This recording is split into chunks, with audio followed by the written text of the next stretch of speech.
Then the Lord rained upon Sodom and upon Gomorrah brimstone and fire from the Lord out of heaven. The first discovery we can investigate is the location of Gomorrah. And Abraham got up early in the morning to the place where he stood before the Lord. And he looked toward Sodom and Gomorrah, and toward all the land of the plain, and beheld, and lo, the smoke of the country went up as the smoke of a furnace. Ron Wyatt claimed to rediscover the ruins of ancient Gomorrah, the actual place where God rained down fire from the sky. I decided to go check out some of his findings firsthand. One finding in particular, because if true, for me, it would be sort of a smoking gun discovery, and that was the location of Sodom and Gomorrah. Ron had claimed to discover this location in, I believe, 1990, and his discoveries were quite shocking. Architecture, brimstone, sulfur balls, the whole 9 yards. But no one in the Christian community seemed to ever talk about it. I don't know, I had to check it out for myself. So I went on his website, and using only this map, I made my way to the supposed location of Gomorrah. As you can see, I wasn't working with a whole lot.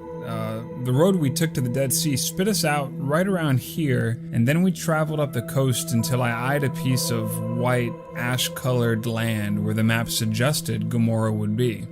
There was no parking lot or anything, no tourists, or anyone for that matter, just a two-way road up and down the coast of the Dead Sea. So we pulled the car over and just started walking. Right away, a large ziggurat-type structure greeted us. Hey, look, it's me. You can see from the picture that this is still the entrance of the city because you can still see desert plants, and we know from Deuteronomy that no grass or seed will ever take root there. Well, sure enough, as we entered the city, hey look, it's me again. No grass or plants made their home there.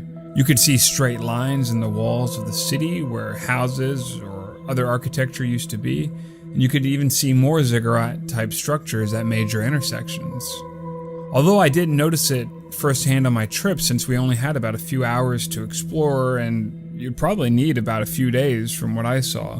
But when I looked at this photo, I noticed in the background other symmetrical type structures off in the distance, and nature just doesn't do that type of thing. All the walls of the valleys were decorated with this swirl-like pattern. It was beautiful to look at, like heat had melted different layers of rock and stone together. But beautiful as it was just dust and ash to the touch. All these structures and ashen remains were great and all, but I still didn't have that smoking gun evidence that I wanted. I needed more evidence. I needed to find the sulfur balls that Ron claimed to be scattered all about. That would be my smoking gun. Only then would I be convinced that this was, in fact, the remains of that sinful city that God poured his judgment on thousands of years ago. Sure enough, I found more than a dozen small balls of sulfur scattered about. This is what's left of my personal collection today. I've burned some to show friends and family, and the smell is, well, horrifying. I can only imagine what it must have been like when these balls in their pure form came raining down from heaven on those lost cities.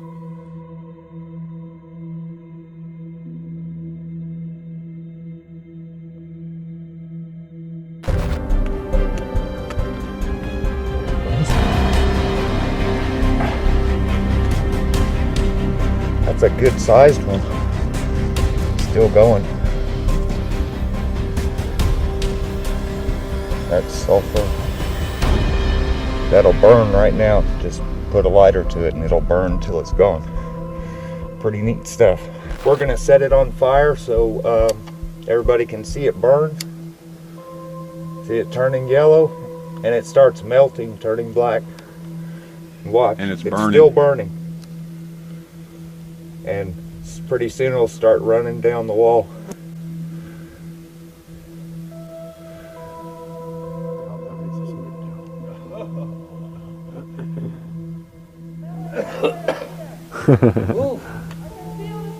Away from the Dead Sea, it is still possible to find today the remains and ruins of the destroyed cities described in Genesis 19.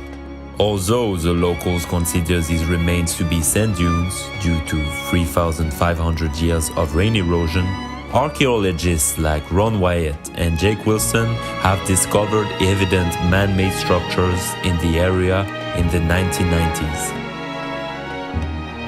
Formations such as ancient houses, gates, temples, statues can still be spotted in the area. As opposed to regular sulfur, this pale white form of sulfur can only be found in the ruins of Sodom and Gomorrah. It cannot be found in any volcanic area or any mineral museum. Supporting the Genesis account, geothermal activity has never been recorded in the region, so these brimstones could not have come from a volcanic eruption.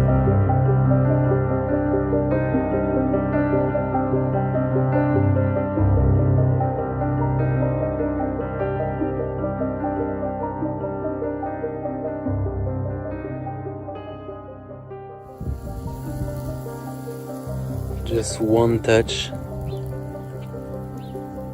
I didn't even see the sulfur on my finger. Look at this blister. It was so hot, it was indescribable.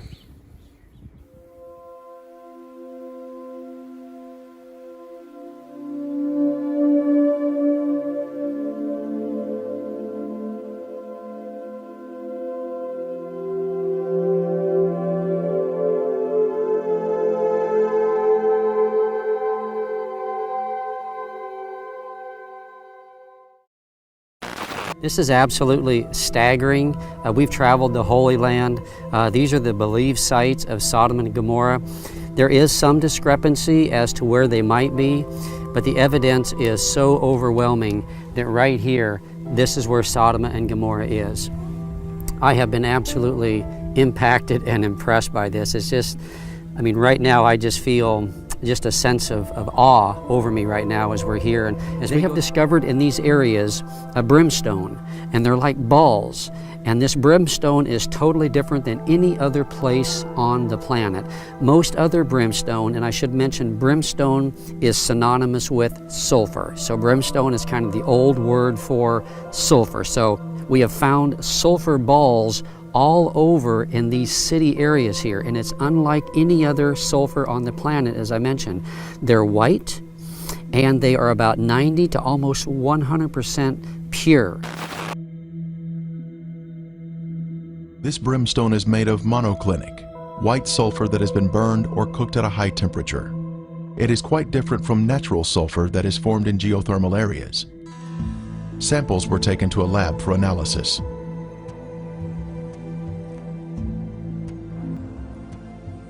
Each specimen was carefully separated and prepared for testing, with the outer portion cast aside.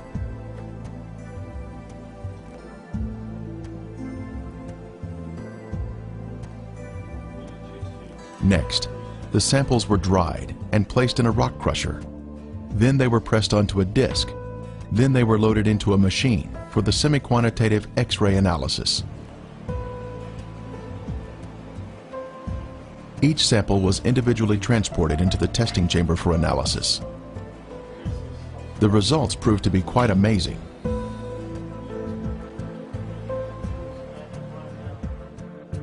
As the samples were found to be 98% pure sulfur, unlike any other sulfur found on Earth. This pure, cooked sulfur is the heavenly marker that was left behind to show the world that the Lord, without a doubt, destroyed these sinful cities at His command. Critics have said that the sulfur is from volcanic activity, but that type of rhombic sulfur is only 40% sulfur and is of a crystalline form, unlike the white, compacted monoclinic form that is found in the ashen cities today. Here is a round piece of brimstone embedded in a section of ash.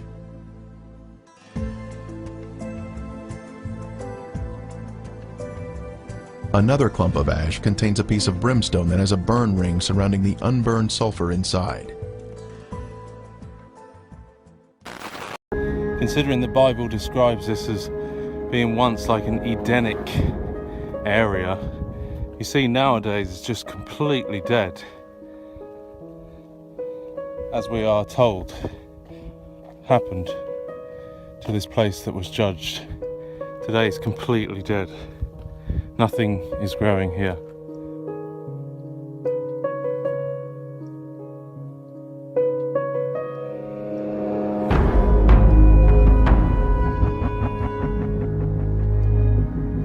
The whole thing is like sponge. And I really want to find one of those sulfur stones before the sun goes down. I really want to find one of those stones to show you.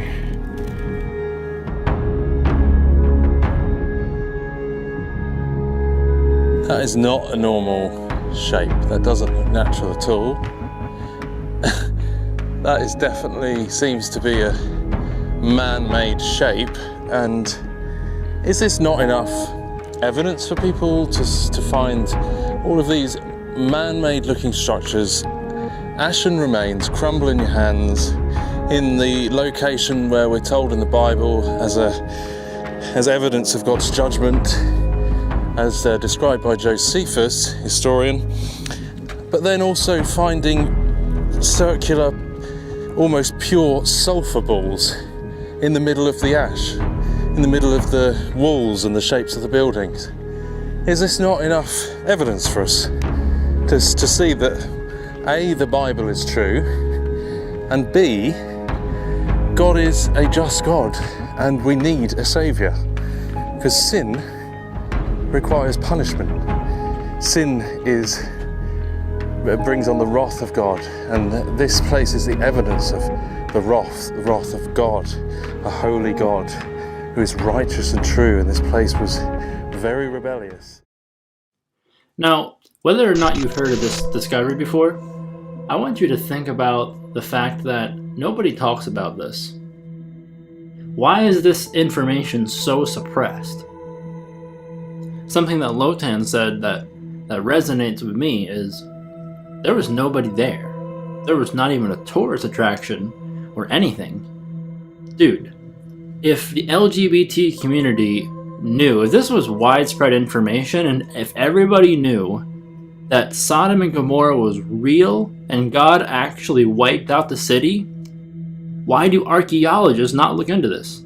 What are they looking at? If they're not looking at this, where it's directly in your face, what are they actually spending their time on? Lotan said there's nobody there. Dude, this thing has been discovered since 1990. That's 31 years ago. Come on. There's no archaeologists in Sodom and Gomorrah with all this video evidence after 31 years. That's the world we live in. The truth is suppressed.